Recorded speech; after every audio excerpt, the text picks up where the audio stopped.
तो पिछले एपिसोड में सिंग्युन ने बिंगली के साथ वाले सभी एल्डर को मार दिया था और इसके बाद वो इसे भी मारने के लिए पूरी तरह से रेडी हो जाता है। लेकिन इसी के साथ हम देखते हैं कि बिंगली भी अब इसके ऊपर बहुत ज्यादा गुस्सा हो गई थी, इसीलिए वो अपने किसी पावर को एक्टिवेट कर लेती है और इसका यूज करके वो सिंग्युन के ऊपर अटैक भी कर देती है। लेकिन हम देखते हैं कि सिंग्युन इसके अटैक से खुद को जख्मी होने से बहुत ही आसानी से बचा लेता है, जिसके वजह से बिंगली अपने अटैक से सिंग्युन का कुछ भी नहीं कर पाती। और तभी अचानक से सिंग्युन अपने जाइंट हैंड का यूज करके बिंगली को बहुत ही आसानी से पकड़ लेता है, जिसके वजह से बिंगली अब इसके सामने कुछ भी नहीं कर पा रही थी। इसके बाद सिंग्युन उसे कहने लगता है कि तुम्हें क्या लगता है कि तुम मुझे मार पाओगी, और क्या तुम सच में खुद को इतना ज्यादा पावरफुल समझती हो कि तुम मेरे सामने टिक पाओगी। तब इसके इस बात को सुनकर बिंगली इसके ऊपर जोर जोर से हंसने लगी थी और फिर वो सिंग्युन से कहने लगती है कि तुम लियू शियान को बचाने के लिए यहाँ तक भी आ गए, लेकिन अगर तुम 9 कोल्ड पीक पर पहुंचने में भी कामयाब हो गए तो भी कुछ नहीं कर पाओगे, क्योंकि वहां पर तुम्हें पैलेस मास्टर सुई सेंग का सामना करना पड़ेगा, जो कि अपने पावर का यूज करके तुम्हें बहुत ही आसानी से मार देगी। और इसलिए जब इसके बारे में लियू शियान को पता चलेगा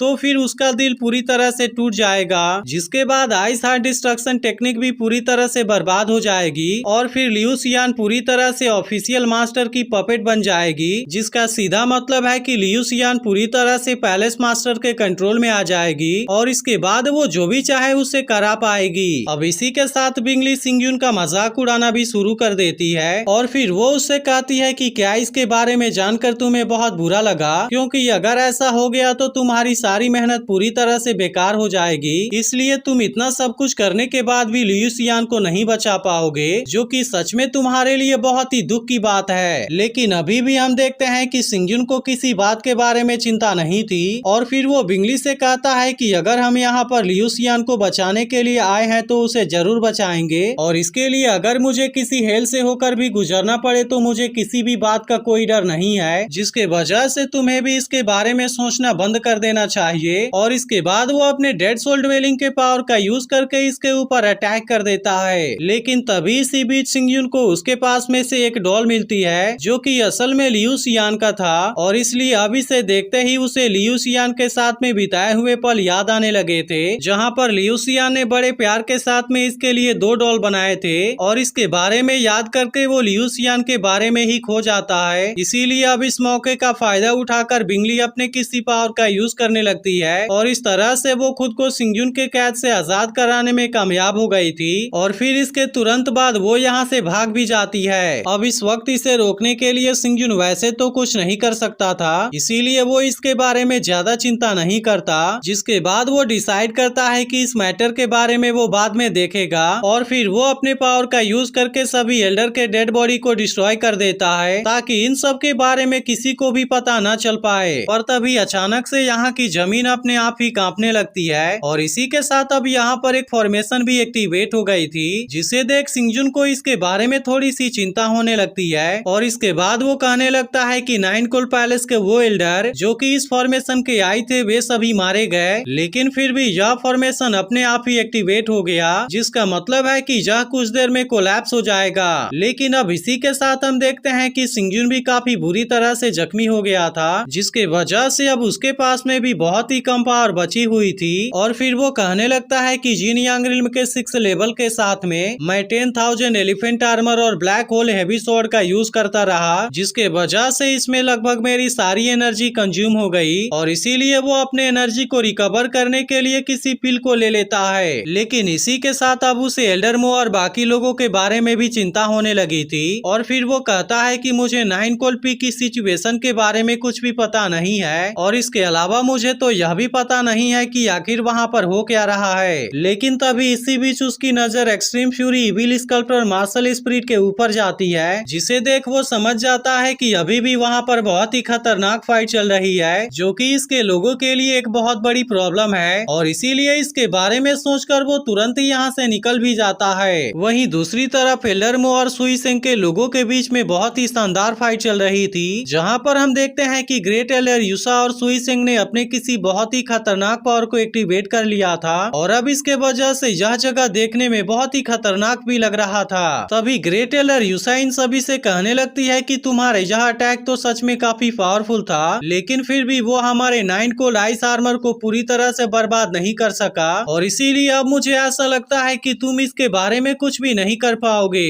लेकिन अब इनके ऐसे बातों को सुनकर एल्डर मो इसके ऊपर काफी गुस्सा हो गया था, और फिर वो इनसे कहता है कि मुझे तो ऐसा लगता है कि तुम खुद को बहुत ही पावरफुल समझते हो, लेकिन असल में यह चीज तुम्हारी बहुत बड़ी गलती है, क्योंकि अभी कुछ देर पहले 10,000 कोल्ड आइस पिलर फॉर्मेशन पूरी तरह से कांपने लगा था, जिसका सीधा मतलब है कि यह कुछ देर में कोलैप्स हो जाएगा। इसीलिए तुम सबसे पहले 9 कोल्ड आइस आर्मर के बारे में बात करना बंद करो, क्योंकि सबसे जरूरी बात यह है कि 9 कोल्ड आइस आर्मर के द्वारा तुम्हें जो प्रोटेक्शन दिया गया था, अब वह प्रोटेक्शन बहुत ही ज्यादा कम हो गया है, नहीं तो फिर तुम अपने इंजरी को नहीं छिपा पाते। अब इनके ऐसे बातों को सुनकर ग्रेट एल्डर यूसा काफी परेशान हो गई थी, क्योंकि उसे लग रहा था कि इनको जख्मी होने के बारे में कुछ भी पता नहीं है, जबकि अब ये दोनों भी काफी इंजर्ड हो गए थे। तभी टियानचोंग कहने लगता है कि 10,000 कोल्ड आइस फॉर्मेशन भी अब तो कोलैप्स होने वाला है, इसलिए क्या इसका मतलब ये नहीं है कि सिंग्यू ने तुम्हारे सभी एल्डर को मार दिया है, जिसके वजह से अब इस बैटल में जीतने का हमारे पास में ज्यादा चांस है। अब इसी के साथ वुजिंग भी इनके ऊपर काफी गुस्सा होने लगा था, और फिर वो इनसे कहता है कि क्या तुम्हें अभी भी लगता है कि तुम हमारा सामना कर पाओगे। तभी इस पर सुइसेंग कहने लगती है कि तुम मेरे सामने ऐसी बातें कर रहे हो, और इसके अलावा तुम तो अभी भी हमारे साथ में बैटल करना चाहते हो, जिसके वजह से तुम्हारी यह बात भी मुझे काफी इंटरेस्टिंग लगी। लेकिन अगर तुम्हें लगता है कि हमारा 10,000 कोल्ड आइस फॉर्मेशन थोड़ा सा कमजोर हो गया है और इसका यूज करके तुम हमें इस बैटल में हरा पाओगे, तो यह चीज तुम्हारी सबसे बड़ी गलती होगी। और इसके बाद वो इनसे कहती है कि जब तक यह फॉर्मेशन यहाँ पर बना रहेगा तब तक 9 कोल्ड आइस आर्मर को भी कुछ नहीं होगा, और इसके अलावा इंचेंटमेंट पावर भी यहाँ पर बनी रहेगी। तभी इसी बीच सुइसेंग की नजर डीमन गॉड के ऊपर जाती है, जिसके बाद वो इनसे कहती है कि तुम तो केवल 10,000 आइस कोल्ड फॉर्मेशन के बारे में चिंता कर रहे हो, जबकि असल में इसके बजाय तुम्हें अपने डीमन गॉड के बारे में चिंता करनी चाहिए, क्योंकि उसे देख ऐसा लगता है कि अब वह काफी कमजोर हो गया है। तभी इसी बीच हम देखते हैं कि एल्डर मो की कंडीशन भी काफी खराब होने लगी थी, और इसके अलावा अब डीमन गॉड भी काफी कमजोर हो गया था। यह देख सुइसेंग अपने दोनों एल्डर से इसके ऊपर अटैक करने के लिए कहती है, क्योंकि वो इस मौके का फायदा उठाकर उसे मार देना चाहती थी। अब इसके इस बात को सुनते ही उसके दोनों एल्डर इसके ऊपर अटैक करने के लिए चले जाते हैं, लेकिन अभी भी हम देखते हैं कि इनमें से कोई भी इनके सामने हार नहीं मानना चाहता था। और फिर टियानचोंग कहता है कि हमें किसी भी कंडीशन में इनके साथ में फाइट करते रहना होगा जब तक कि सिंग्यून यहाँ पर पहुँचने में कामयाब नहीं हो जाता।